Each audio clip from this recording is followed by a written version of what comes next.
Hello students. Last video में हमने पूंजीवादी अर्थव्यवस्था के बारे में अध्ययन किया था। इस वीडियो में हम समाजवादी अर्थव्यवस्था के बारे में अध्ययन करते हैं। सबसे पहले देख लेते हैं कि समाजवादी अर्थव्यवस्था क्या होती है। समाजवादी अर्थव्यवस्था में उत्पादन तथा वितरण के साधनों पर सरकार का नियंत्रण होता है। मतलब जो उत्पादन करती है वह सरकार करती है, तो उत्पादन के साधनों पर पूर्ण रूप से सरकार का ही अधिकार होता है। सरकार लोगों की भलाई के लिए कार्य करती है। तो पूंजीवादी अर्थव्यवस्था क्या है? पूंजीवादी अर्थव्यवस्था में उत्पादन तथा वितरण के साधनों पर सरकार का नियंत्रण होता है। मतलब कि जो उत्पादन है वो सरकार करती है, तथा सरकार उत्पादन किस लिए करती है, किस उद्देश्य को निर्धारित करके करती है? सरकार लोगों की भलाई के लिए उत्पादन करती है। लक्षण देख लेते हैं समाजवादी अर्थव्यवस्था के। लक्षण है, सबसे पहले है सामूहिक स्वामित्व। इस अर्थव्यवस्था में उत्पादन के साधनों पर सामाजिक स्वामित्व होता है। मतलब कि जो अधिकार होता है वो समाज का अधिकार होता है, पूंजीपति लोगों का अधिकार नहीं होता है। इस अर्थव्यवस्था में उत्पादन के साधनों पर सामाजिक स्वामित्व होता है, इसलिए कोई भी व्यक्ति अपनी इच्छा से स्वतंत्रता पूर्वक मशीनों व कारखानों आदि के रूप में निजी संपत्ति को नहीं रख सकता है। आपने देखा था पूंजीवादी अर्थव्यवस्था में व्यक्ति अपनी संपत्ति कितनी भी जितनी चाहे वह अपनी संपत्ति को अपने पास रख सकता है। परंतु ये जो अर्थव्यवस्था है इसमें मनुष्य को यह स्वतंत्रता, किसी भी व्यक्ति को यह स्वतंत्रता नहीं होती है कि वो अपनी निजी संपत्ति को कार आदि के रूप में इकट्ठा करके कारखानों आदि के रूप में नहीं रख सकता है।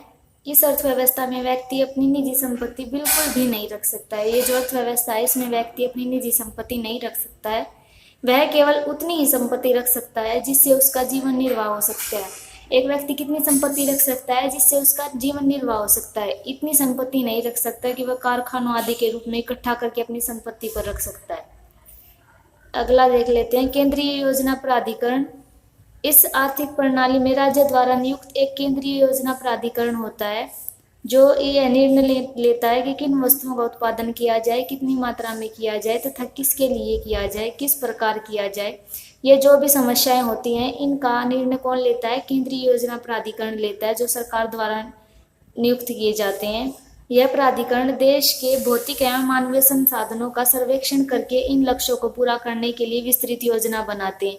यह जो प्राधिकरण है, जो केंद्रीय योजना प्राधिकरण है, यह भौतिक तथा मानवीय साधनों का सर्वेक्षण करके उन्हें देख करके अच्छी तरह से फिर यह निर्णय लेता है कि लक्ष्य को पूरा करने की जो योजना है वह उसे बनाता है। अगला देख लेते हैं ठोस उद्देश्य।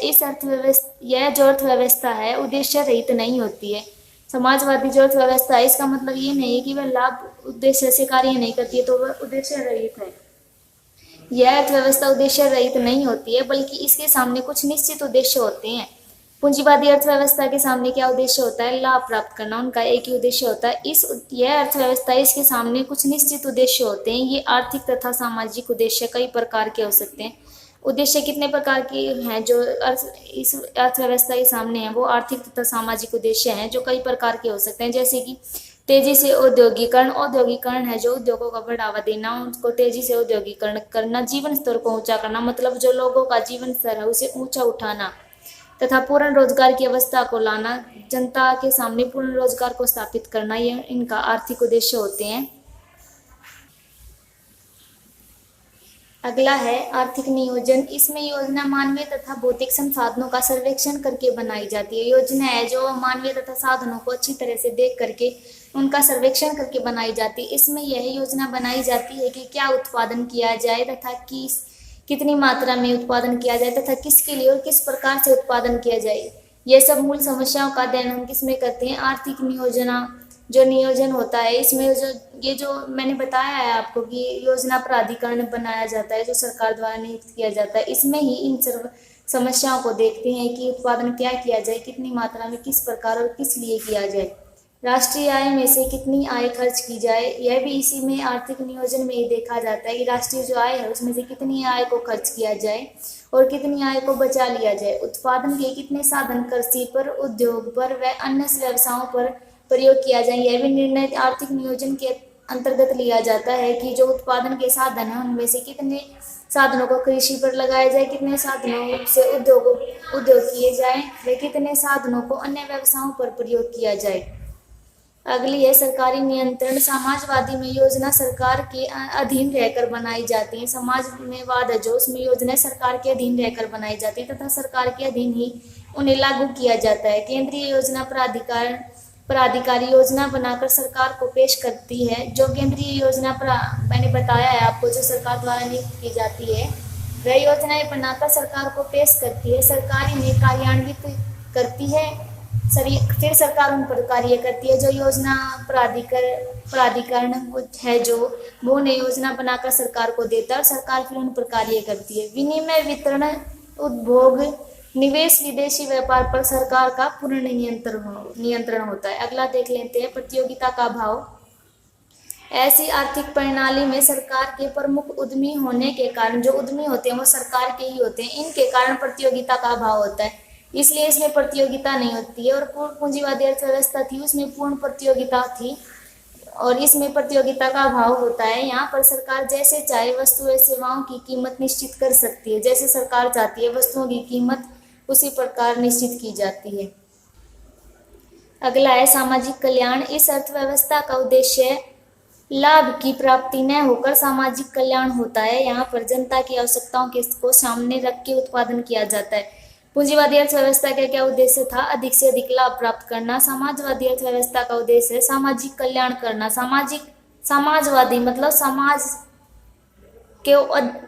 समाज के हित में ये जो कार्य करती है वह होती है समाजवादी अर्थव्यवस्था। यहाँ पर जनता की आवश्यकताओं को सामने रखकर उत्पादन किया जाता है। पूंजीवादी अर्थव्यवस्था में लाभ को सामने रख के उत्पादन किया जाता है जिनसे अधिक लाभ प्राप्त हो सके। और समाजवादी अर्थव्यवस्था में समाज की यानी जनता की आवश्यकताओं को सामने रखकर उत्पादन किया जाता है, सामाजिक कल्याण के लिए उत्पादन किया जाता है। अभी हमने समाजवादी के जो है अर्थव्यवस्था उसके लक्षणों को देखा। अब हम समाजवाद के गुण देख लेते हैं। समाजवाद के क्या गुण हैं? सबसे पहला है आर्थिक साधनों का सर्वोत्तम उपयोग। इस अर्थव्यवस्था में आर्थिक साधनों का प्रयोग बहुत ही सुव्यवस्थित ढंग से किया जाता है, यानी अच्छे ढंग से किया जाता है। वैसे तो फिर पूंजीवादी अर्थव्यवस्था में भी साधनों का अच्छी तरह से प्रयोग किया जाता है, कुशलतम प्रयोग किया जाता है, परंतु इसमें साधनों का उपयोग लाभ प्राप्त करने के लिए किया जाता है। ये जो पूंजीवादी अर्थव्यवस्था है इसमें भी अच्छे ढंग से किया जाता है, लेकिन इसमें लाभ के उद्देश्य से उत्पादन किया जाता है। और समाजवादी अर्थव्यवस्था में साधनों का प्रयोग कल्याण के लिए किया जाता है। अगला है मूल समस्याओं का बेहतर हल। इस अर्थव्यवस्था में कौन से पदार्थों का उत्पादन किया जाए आदि समस्याएं। ये जो समस्या है कि कौन से पदार्थों का उत्पादन किया जाए, ये जो इसका हल बेहतर रूप से प्रस्तुत किया जाता है। इस अर्थव्यवस्था में उद्योगों के लाभ के लिए सामाजिक हित को ध्यान में रखकर उत्पादन किया जाता है। ये जो अर्थव्यवस्था है इसमें उद्योगों के लाभ के लिए नहीं, सामाजिक हित को ध्यान में रखकर उत्पादन किया जाता है।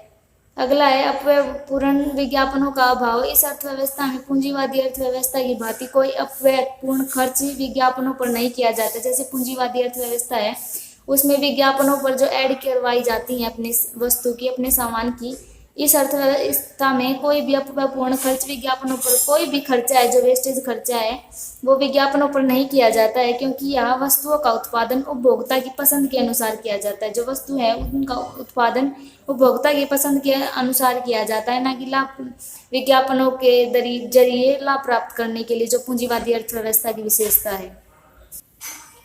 अगला है आर्थिक उतार चढ़ाव का ना होना। इस अर्थव्यवस्था में पूंजीवादी अर्थव्यवस्था की भांति आर्थिक उतार चढ़ाव नहीं होते हैं। यहाँ तेजी, मंदी आदि समस्याओं का बहुत कम सामना करना पड़ता है। पूंजीवादी अर्थव्यवस्था में तेजी और मंदी का हमें सामना करना पड़ता था। आर्थिक जो उतार चढ़ाव है वो अधिक थे। यहाँ ये जो समाजवादी अर्थव्यवस्था है इसमें तेजी मंदी का सामना नहीं करना पड़ता है। अगला है संतुलित आर्थिक विकास। इस अर्थव्यवस्था में योजना प्राधिकरण आर्थिक विकास को संतुलित रूप से चलाने का प्रयास करता है। योजना प्राधिकरण है जो योजनाएं बनाता है, वो इस तरीके से योजनाएं बनाता है कि सभी जो प्रदेश हैं, क्षेत्र है, उनका संतुलित रूप से विकास हो। जबकि पूंजीवादी अर्थव्यवस्था में निर्णय जो होता है विकास का, आर्थिक विकास का निर्णय पूंजीवादी अर्थव्यवस्था में लाखों उद्यमियों द्वारा लिया जाता है, उनके निर्णय पर ही आर्थिक विकास निर्भर करता है। इस अर्थव्यवस्था में योजना प्राधिकरण अधिक आर्थिक विकास को संतुलित रूप से चलाने का प्रयास करता है। वह यह इच्छा रखता है कि सभी प्रदेश व क्षेत्र संतुलित रूप से विकसित हों, जबकि पूंजीवादी अर्थव्यवस्था में आर्थिक निर्णय लाखों उद्यमियों के निर्णयों पर निर्भर करता है। अगला है संघर्ष, वर्ग संघर्ष या श्रम शोषण नहीं होता है। इस अर्थव्यवस्था में पूंजीवादी वर्ग नहीं होता है, इसलिए यहाँ वर्ग संघर्ष की तनिक भी संभावना नहीं है। पूंजीवादी अर्थव्यवस्था की तरह यहाँ श्रमों का शोषण भी नहीं होता। जैसे पूंजीवादी अर्थव्यवस्था में श्रम शोषण होता है, इस तरीके से समाजवादी अर्थव्यवस्था में श्रम शोषण नहीं होता है, यानी जो व्यक्ति है उनकी जो श्रम यानी कार्य करने की क्षमता है उसका शोषण नहीं किया जाता है। अगला है आय का समान वितरण। पूंजीवादी अर्थव्यवस्था की भांति यहाँ आय का असमान वितरण नहीं होता है, क्योंकि समाजवाद में आय के वितरण का निर्णय नियोजन अधिकारी है। जो प्राधिकरण आय के वितरण का निर्णय नियोजन अधिकारी द्वारा लिया जाता है, इसलिए यह समान होता है। समाजवादी अर्थव्यवस्था में आय का वितरण है वो समान होता है। आगे है समाजवाद के दोष। सबसे पहला है लागत आंकने का कोई माप नहीं है। इस अर्थव्यवस्था की सबसे बड़ी आलोचना यही है कि यहाँ लागत को आंकने का कोई आधार नहीं है। इस आधार के बिना, जो लागत को आंकने का आधार है, इस आधार के बिना न तो अर्थव्यवस्था सही तरीके से कार्य कर सकते हैं और न ही साधनों का सही तरीके से प्रयोग किया जा सकता है। यह इसकी सबसे बड़ी आलोचना है और समाजवाद का दोष भी है। अगला है उपभोक्ता की प्रभुसत्ता की समाप्ति। इस अर्थव्यवस्था में उपभोक्ता की प्रभुसत्ता समाप्त हो जाती है। बेशक इस योजना में वस्तुओं का उत्पादन उपभोक्ता की आवश्यकता को ध्यान में रख के किया जाता है। इस जो अर्थव्यवस्था है इसमें उत्पादन उपभोक्ता की आवश्यकता को ध्यान में रखकर किया जाता है, लेकिन फिर भी यहाँ पर प्रभुसत्ता खत्म हो जाती है। वो कैसे हो जाती है? जिन वस्तुओं का यानी जिन पदार्थों को वास्तविक रूप से उपभोक्ता प्राप्त करना चाहते हैं वे उपलब्ध उन्हें नहीं हो पाती हैं, इसलिए उपभोक्ता पर प्रभुसत्ता खत्म हो जाती है। जिन उस वस्तुओं का वास्तविक रूप से वो प्राप्त करना चाहते हैं वे उनको प्राप्त नहीं कर पाते हैं। अगली है व्यक्तिगत कार्य कुशलता का महत्व नहीं होता है। इस अर्थव्यवस्था में हर एक कार्य राज्य द्वारा निर्धारित किया जाता है और कोई भी व्यक्ति कितना भी कार्यकुशल क्यों न हो उसको अनदेखा कर दिया जाता है। कोई भी व्यक्ति कितना कार्यकुशल है ये देखा ही नहीं जाता है। ऐसा कोई कसौटी यानी कोई माप नहीं है जिससे ये पता लगाया जा सके कि कोई व्यक्ति कितना कार्यकुशल है, इसलिए व्यक्तिगत कार्य कुशलता का महत्व इस अर्थव्यवस्था में नहीं होता है। अगला है स्वतंत्रता का अभाव। इस अर्थव्यवस्था में व्यक्ति की आर्थिक स्वतंत्रता खत्म हो जाती है। आर्थिक क्रियाओं पर सरकार का ही नियंत्रण होता है। मैंने आपको बताया कि इस अर्थव्यवस्था में व्यक्तियों को निजी संपत्ति रखने का कोई अधिकार नहीं होता है, इसलिए उनकी आर्थिक जो स्वतंत्रता है खत्म हो जाती है। आर्थिक क्रियाएं हैं जो उन पर केवल सरकार का ही नियंत्रण होता है। अगला है रहस्यमयी पर्दा। यहाँ ये जो अर्थव्यवस्था है यहाँ पर कार्य विधि अन्य देशों के से छिपा कर रखी जाती है। जो कार्य देश में हो रहा है उसे अन्य देशों से छिपा कर रखा जाता है। देश में क्या बन रहा है, क्या हो रहा है, दूसरे देशों से छिपा कर रखा जाता है, जिसके परिणाम स्वरूप दूसरे देश एक दूसरे देश को संकित यानी शंका, शक की दृष्टि से देखते हैं और तनाव हो जाए, जो इसी कारण जो विश्व में है तनाव की स्थिति बन जाती है। अगला है प्रेरणा की कमी। इस अर्थव्यवस्था में लोगों को काम करने की प्रेरणा नहीं मिलती है। लोग मशीनों की तरह तय किया गया काम करते हैं। लोग क्या काम करते हैं? जो सरकार द्वारा निर्धारित यानी तय कर दिया जाता है, और बिना किसी प्रेरणा के लोग अपनी उन्नति नहीं कर सकते हैं, यानी मोटिवेशन के बिना लोग अपनी उन्नति नहीं कर सकते हैं। मैं आपको अपनी हर वीडियो में पूरी अच्छी तरह से समझाने की पूरी कोशिश करती हूँ। फिर भी अगर आपको कुछ समझ नहीं आता है आप मेरे को कमेंट करके बता सकते हैं। लेकिन आपको मेरी वीडियो कैसी लगी आप मेरे को कमेंट करके ज़रूर बताएं। आपको अच्छी लगी है तो आप अच्छी बताएं, आपको बुरी लगी है तो आप ये भी बता सकते हैं। मेरी कोई कमी है आप मेरे को वो भी बता सकते हैं। आपको पूरा अधिकार है। मैं आपको पढ़ाने की फिर भी पूरी कोशिश करूँगी। मैं अपनी गलती को सुधारने की भी पूरी कोशिश करूँगी। और अगर आप पूंजीवादी अर्थव्यवस्था के लक्षण, लाभ और दोष हैं जो यानी गुण दोष हैं उनको देखना चाहते हैं तो मैं उस वीडियो का लिंक अपनी इस वीडियो में दे दूँगी। आप वहाँ जाके इसे देख सकते हैं। Thanks for watching my video.